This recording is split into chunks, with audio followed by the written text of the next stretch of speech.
Imos agora coa crónica local. Os presupostos de Ribeira ascenden a 22,8 millóns de euros e darán resposta aos grandes problemas do pobo. Así os presentou esta mañá o alcalde Manuel Ruiz.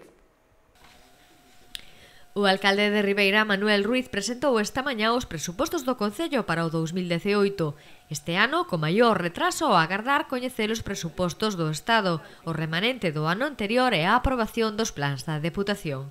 Unha vez encaixadas todas as partidas e sen incluir as inversións do Ribeira Atlántica, os presupostos de Ribeira ascenden a 22.874.568 euros, presentando un incremento do 6,43% en comparación cos do 2016. No caso de que se sumasen os investimentos que se van a realizar a maiores en 2018, como consecuencia da aplicación do Plan Ribeira Atlántica, a cifra real podería rondar os 30 millóns de euros.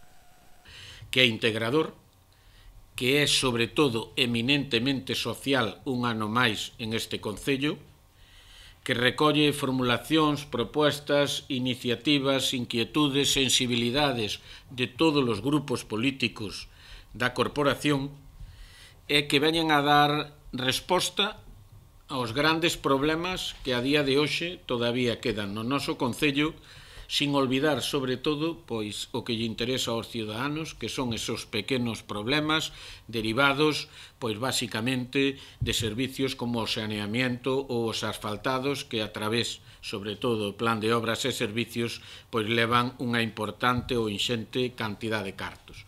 O alcalde afirmou que se trata dun presuposto integrador, no que se recollen as iniciativas e propostas dos demais grupos da corporación e que dan resposta aos problemas do Concello.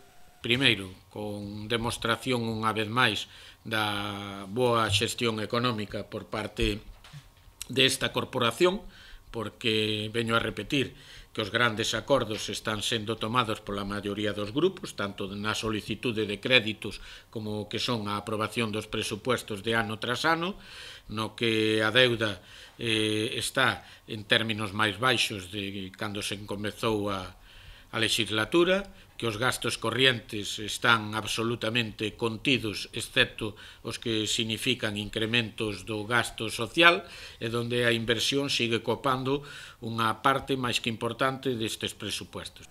O capítulo de inversións ascende a 4.115.332 euros, que podería chegar a máis de incluirse a actuación do Ribeira Atlántica que se executa este ano. Entre as inversións máis destacadas atópase a construción da nova estación de autobuses, obra que se asinará a próxima semana, 426.400 euros. A adquisición da parcela para un novo auditorio que se construirá no entorno da Praza do Centenario, 125.000 euros nesta anualidade, ou a renovación do alumeado público, 537.101 euros. Destacaría pois o que é os 426.000 euros destinados á estación de autobuses, os 125.000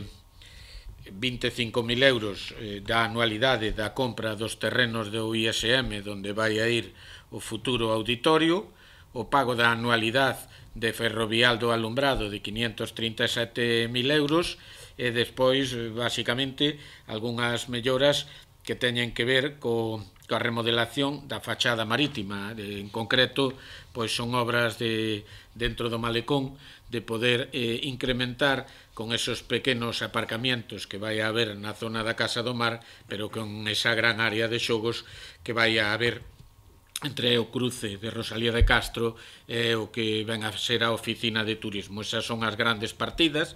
Despois hai as típicas de todos os anos, máis as que incrementan basicamente pois que son as melloras en colexios, as pequenas infraestructuras que, como decía, se van a ver complementadas con un remanente que vai a estar en términos moi similares ao de outros anos. O rexedor ribeirense destacou que con este presuposto se inician importantes programas como Plan de Transporte Público, accións de dinamización juvenil e accións deportivas. Aumenta o gasto en servizos sociais, destacando o aumento dun 30% a inversión en gastos de dependencia. Con especial atención a o que son os gastos de dependencia. Os gastos de dependencia pois se incrementan un 30%. Aí podemos ver o que son os gastos na área social, que son estes mismos que eu teño na miña man, no que ven dicindo que dun gasto social de 1.272.000 euros no ano 2015 estamos a pasar no ano 2018 a 1.832.454 euros. É dicir, prácticamente 600.000 euros, moi por encima das subidas que o presupuesto ten ano tras ano. Redúcese a débeda a niveis anteriores ao inicio da legislatura, malia solicitar un crédito de 1,5 millón de euros, dos cales 800.000 xa viñan comprometidos. O aforro neto ascende a 3,5 millóns de euros. O rexedor explicou que o orzamento será levado a pleno nas próximas semanas.